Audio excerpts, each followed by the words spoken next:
یہ میں نہیں کہہ رہی، یہ محسن عباس حیدر ہیں جی. محسن عباس حیدر کے بارے میں آپ لوگ جانتے ہیں، اینکر بھی ہیں اور ہوسٹ بھی، یعنی ایکٹر بھی ہیں. اور ان کے اپنے اوپر کیس ہے وائلنس کا کہ انہوں نے اپنی بیوی کو مارا پیٹا تھا اور اس کے بعد ان کی طلاق ہو گئی تھی. کافی عرصہ تک انڈسٹری کے لوگوں نے ان کو کام دینے سے انکار کیا تھا. اور اب جناب انہوں نے ایک بڑا خوفناک انکشاف کیا ہے ہماری ڈرامہ انڈسٹری کے بارے میں. ان کا کہنا یہ ہے کہ بہت سارے اداکار اور اداکارائیں، ایکٹریسز نشہ کر کے سیٹ کے اوپر آ جاتے ہیں. انہوں نے کہا کہ ایسے فنکاروں، ڈائریکٹرز کو کام کرنے کی اجازت نہیں دی جانی چاہیے جو نشے کی حالت میں سیٹ پہ آتے ہیں. اب آپ سوچیں، یہ ہمارا اسلامی جمہوریہ پاکستان ہے. پچھلے کتنے مہینوں سے میں آواز اٹھا رہی ہوں پاکستان کے اندر بڑھتی ہوئی بے راہ روی، بے حیائی. مجھے سمجھ نہیں آتی کہ وہ مرد حضرات جو کسی بھی لڑکی کے ساتھ یا بچی کے ساتھ کوئی حرکت کرتے ہیں ان کے تو نیفے میں پسٹل چل جاتی ہے، لیکن گورنمنٹ جو ہے وہ ہمارے فنکاروں کے بارے میں، ہمارے فن کی دنیا کے بارے میں کوئی ایس او پیز کیوں نہیں بناتی. گورنمنٹ نے ابھی پچھلے دنوں پنجاب گورنمنٹ نے اتنے بلینز آف ڈالرز کا اناؤنسمنٹ کیا کہ ہم یہاں پہ پورا فلم سٹی بنا دیں گے، لیکن یہ کیوں نہیں بتایا کہ پاکستان کے اندر جب فلم بنے گی تو اس کی کیا کیا باؤنڈریز ہوں گی، کن کن باؤنڈریز سے ہم آگے نہیں نکلیں گے. بہرحال محسن عباس حیدر چاہے کتنے بھی کنٹروورشل رہے ہوں، لیکن اگر انہوں نے یہ بات کی ہے تو اچھی بات کو سپورٹ کیا جانا چاہیے. اور انہوں نے یہ بہت اچھی بات کی ہے. انہوں نے صحیح کہا ہے کہ فنکار جو ہیں وہ سیٹ کے اوپر جب آتے ہیں، انہوں نے کہا کہ بہت ساری ایکٹریسز ایسی ہیں کہ جب میں ان کے ساتھ ڈائلاگ بول رہا ہوتا ہوں تو وہ مجھ سے نظریں نہیں ملا پاتی کیونکہ وہ نشے میں کبھی ادھر کبھی نشے میں ادھر گر رہے ہوتے ہیں. سوچیں پاکستانی سیٹس کے اوپر کبھی ایسا سوچا تھا؟ ویسے میں دیکھ بھی چکی ہوں، میں نے نشہ کرتے تو کسی کو نہیں دیکھا،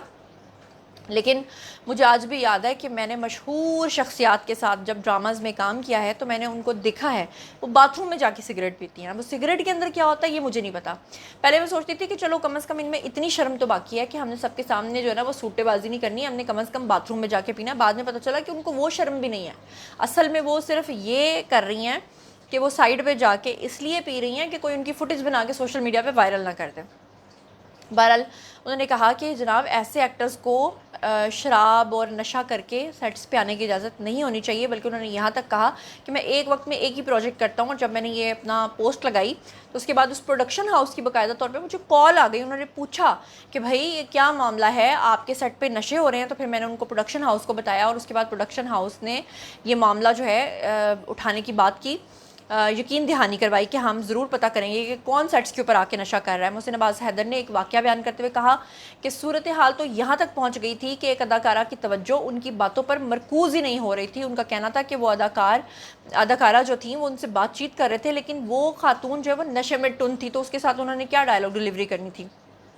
پروگرام کے دوران ان سے سوال کیا گیا کہ کیا پروڈکشن انتظامیہ نے اس معاملے کے اوپر پھر کوئی عملی قدم اٹھایا، تو انہوں نے کہا کہ معاملے کو سنجیدگی سے لیا گیا اور اس کے اوپر توجہ بھی دی گئی. چلو اللہ کا شکر ہے کہ اگر اس میٹر کو سالو کیا گیا، لیکن آپ سوچ لیں کہ معاملات کہاں تک پہنچ گئے ہیں. اب چلتے ہیں آج کے بلاگ کی اگلی خبر پہ. تو اگلی خبر کے بارے میں نے آپ سے پرومس کیا تھا کہ جیسے اس پہ کوئی اپڈیٹ آئے گی تو میں آپ کو بتا دوں گی. مومنہ اقبال اور ثاقب چدڑ والا معاملہ تو آپ جانتے ہیں، اس کے بیچ میں ناصر مدنی جو مولانا ہیں وہ بھی کود پڑے تھے. آپ کو یاد ہی ہوگا کہ انہوں نے مومنہ اقبال کو کہا تھا کہ شکل مومنہ اور کرتوت کافراں. تو اس بات کے اوپر مومنہ نے ان کو کہا تھا کہ آج کے بعد میں آپ کو کبھی معاف نہیں کروں گی، آپ نے مولانا ہوتے ہوئے میرے اوپر اتنی انگلی اٹھائی ہے، آپ نے سرعام لوگوں میں بیٹھ کر مجھ پہ الزامات لگائے ہیں، قیامت کے روز میرا ہاتھ جو ہے وہ آپ کے گریبان پہ ہوگا اور میں آپ کو معاف نہیں کروں گی. یہ سب باتیں مومنہ اقبال نے کی تھیں.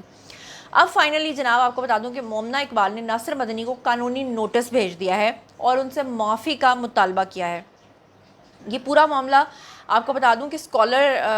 خود کو جو سو کالڈ کہتے ہیں جناب ناصر مدنی، ان کے درمیان تنازع جو ہے مزید شدت اختیار کر گیا. اور جو ایکٹریس ہیں مومنہ اقبال، انہوں نے اپنی وکیل جو ہیں، ویسے بھی گھر کے وکیل ہیں، ان کی اپنی بہن وکیل ہے، لیکن بہرحال انہوں نے اس دفعہ عدنان احسان خان کے ذریعے جو ہے ناصر مدنی کو قانونی نوٹس بھجوایا ہے اور ان سے مبینہ حد تک آمیز بیانات کے اوپر وضاحت مانگی ہے، معذرت اور متعلقہ جو مواد ہے وہ ہٹانے کا مطالبہ بھی کیا ہے کہ جو کچھ آپ نے میرے بارے میں کلپس اس وقت وائرل ہو رہے ہیں ان کو ہٹوائیں. قانونی نوٹس جو ہے اس میں یہ موقف اختیار کیا گیا ہے کہ ناصر مدنی کی جانب سے مومنہ اقبال کے بارے میں دیے گئے ڈیروگیٹری ریمارکس جو ہیں وہ بعض بیانات ان کی ساکھ، عزت اور پیشہ ورانہ زندگی کو سخت نقصان پہنچانے کا باعث بنے ہیں اور یہ حد تک عزت کے زمرے میں آتے ہیں، لہٰذا فوری طور پہ ان کی تردید کی جائے اور عوامی سطح کے اوپر ان سے معافی مانگی جائے. ویسے میں ناصر مدنی کے بارے میں خوش ہو رہی ہوں اگر وہ معافی مانگ لیتے ہیں. پتہ کس لیے؟ میں یہ نہیں کہتی کہ صحیح تنقید کی یا غلط تنقید کی، لیکن میں آپ کو ان کی منافقت کے بارے میں بتانا چاہتی ہوں، تھوڑا سا ایکسپوز کرنا چاہتی ہوں.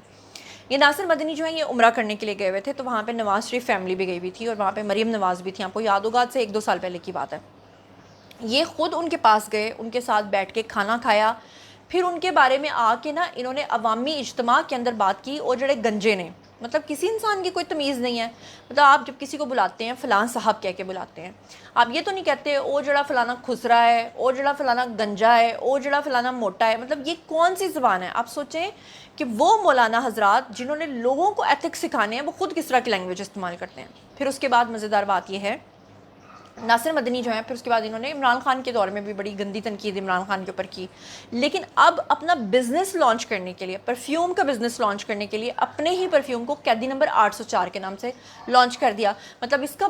مطلب تو یہ ہوا کہ آپ کا تو اپنا کوئی دین ایمان نہیں، بزنس کے لیے آپ کسی بھی حد تک جا سکتے ہیں، تو پھر آپ خود کے نام کے ساتھ مولانا ہٹا دیں۔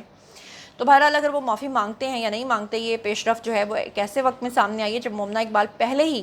مختلف تنازعات میں پھنسی ہوئی ہیں، اور ایسے میں NCCI سے انہوں نے رجوع کر لیا ہے۔ انہوں نے صاف طور پہ کہا ہے کہ میں نے مولانا کو معاف نہیں کرنا۔ قانونی نوٹس جاری ہونے سے قبل جو ہے مومنہ اقبال نے اپنے انسٹاگرام سٹوری کے ذریعے ناصر مدنی کے بیانات کے اوپر شدید رد عمل بھی دیا تھا،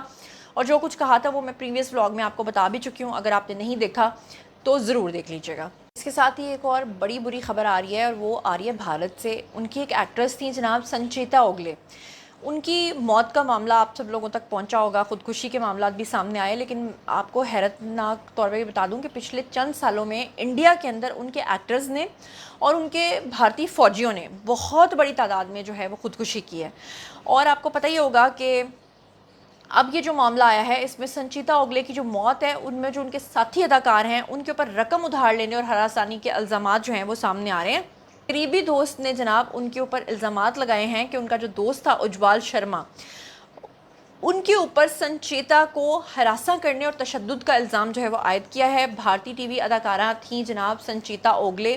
انہوں نے ابھی کچھ دن پہلے جو ہے وہ خودکشی کی، اور نیا موڑ اب اس کہانی میں جو ہے وہ سامنے آیا ہے، جہاں ان کے ایک قریبی دوست نے الزام لگایا ہے کہ اداکار اجوال شرما جو ہیں وہ ان کے ساتھ یہ سب حرکتیں کرتے رہے ہیں۔ ٹی وی ڈرامہ ساجن گھر سے شہرت پانے والی یہ جو اداکارہ تھیں سنچیتا اوگلے، ان کی ممبئی کے اندر جو رہائش گاہ تھی وہاں پر ان کی موت ہوئی، اور شوبز انڈسٹری کو صدمے میں مبتلا کر دیا، کیونکہ لوگ